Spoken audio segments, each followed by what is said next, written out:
Luya unity is not optional. Moses Wetangula. Ruto puts case for Gema Kalenjin unity.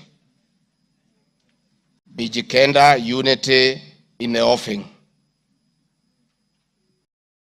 Masai leaders in unity talks ahead of next year's general election. I have attached those articles so that you understand that regions uniting does not mean they unite against other regions.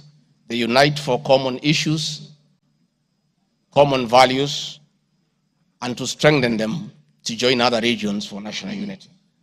Mr. Speaker, the motion dated 26 September 2024, tabled before the National Assembly, makes the generalized claims that have committed crimes under national laws, Proceeds of Crime and Anti-Money Laundering Act, Penal Code, National Cohesion and Integration Act as anti-corruption and economic crimes.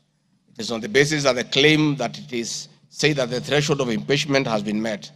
I'm not aware of any active investigations by any state agency for offenses under the said laws, neither have I been called upon to record any statement pertaining to any investigation. Just like any other Kenyan, the Constitution accords me the presumption of innocence in relation to criminal offenses until the contrary is proved in a court of law on a specific standard of evidence. Therefore, in the absence of any active investigations by any investigative agency in Kenya, I do not believe that there can be any serious reason to believe that I've committed any offense. Otherwise, that will be an indictment of the intelligence agencies as well as investigative agencies. Therefore, it is inconceivable that the threshold of the impeachment motion as defined in Article 145 of the Constitution can solely be based on the perception of the mover of the motion in the absence of any other evidence. I heard the mover this morning saying that all we need to do is to believe in him. I believe that cannot be the position. We need actual evidence against the Deputy President. The net effect of the impeachment of this basis of allegations of criminal offenses, whose evidence has not been tried and tested in court of law or by bodies mandated to investigate, would be to disqualify me from the possibility of holding public office in relation to Article 99(3) without the benefit of due process of law and exhaustion of the systems of appeal as provided in the Penal Code. Mr. Speaker, I do not wish to respond to the issues I had this morning that are outside the motion. I want to confirm that I have tremendous respect for Kenyan women, and I have never disrespected them. What has happened is that as politicians, there is always propaganda to undermine somebody. I call upon anybody with evidence that I have ever disrespected that person to come out and provide that evidence. I had my very great friend, the Honorable Faith Getau, say that I disrespect women. Many times I've been to Nyandarua. I've referred to Honorable Faith Getau as Ngatha. Ngatha is a Kikuyu name for a woman of great respect. That I have done countless times, is on video.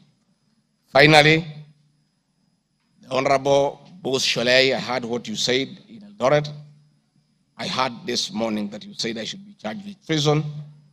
But my sister, me, I'm a grateful man. I remember, and I'll never forget, during the last administration when I was arrested on fabricated charges for standing with the President William Ruto against the wish of the government at that time, Gladys Bosholai came and sat with me at DCI headquarters, brought me tea, brought me lunch, sat with me, comforted me. At court, she coordinated the collection of 12.5 billion shillings. That's my cash bail. She came to see me in Gigiri for 4 days and had very kind words for me. Despite what you have said, my sister, I do remember that one good thing that you did for me, and I'll love you and cherish you for the rest of my life. Finally, Mr. Speaker, as I wind up, I want to appeal to this Honorable House to consider the allegations against me by the mover of the motion weight against the attached evidence, weight against my defense, and the attachments and the videos that I've played in his house. And exercise your mind and exercise your discretion. Search your conscience and decide if Rigathi Gachagua is guilty of any of those allegations or is undergoing a political process.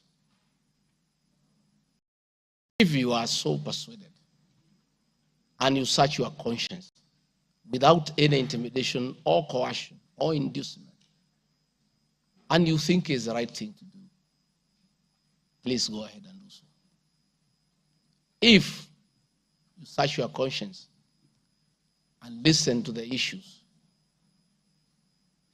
that have been adduced here, and you find that there are no grounds to impeach the Deputy President of the Republic of Kenya, please make the right decision. But as you do so, many members who are in this House remember what President William Ruto as Deputy President went through. And most of us stood with him. Rigathi Gachagua underwent 4 years of persecution. Others were persecuted. But we took a firm stand because we believed we were doing the right thing.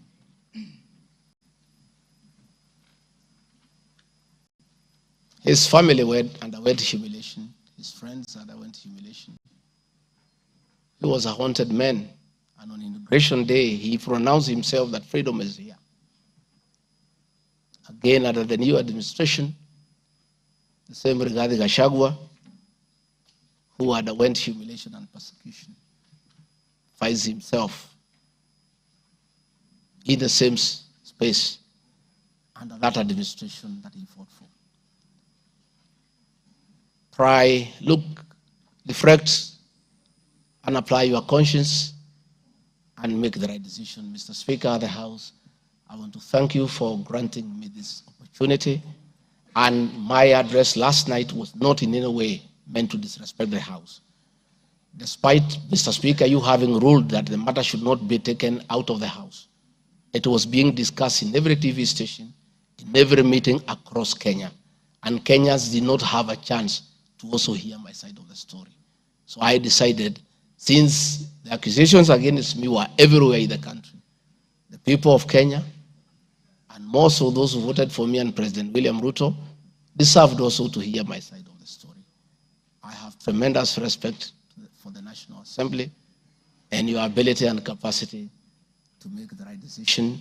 Mr. Speaker, I want to thank you. Asanteni sana. Thank you very much, Deputy President. Thank you very much, Deputy President. I'm sure your fears that you will not be heard fairly have been allayed. You've been heard in absolute silence. You've been heard with total decorum from the House.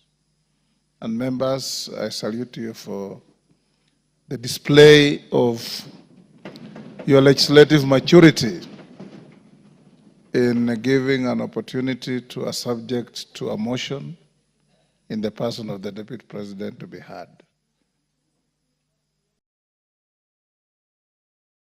What is it, Rosa? The proceedings are still going on. Who is praying? Yes, Senior Counsel. These proceedings are still going on. Yes, indeed. Mr. Speaker, this is a House of Record, and I had wanted to rise under Standing Order 65, 67A, and 67B. Two of those points you've already covered, Mr. Speaker. It is important that the record reflects that although the standing orders do not require that we listen to the witness in silence, indeed we did. Yes, absolutely. Secondly, that there was compliance with the Standing Order 67B2 in giving the witness a maximum of 2 hours. But there's a third one, Mr. Speaker, which I think should go on record. Standing Order 67A also requires that the witness be entitled to appear in person or with counsel.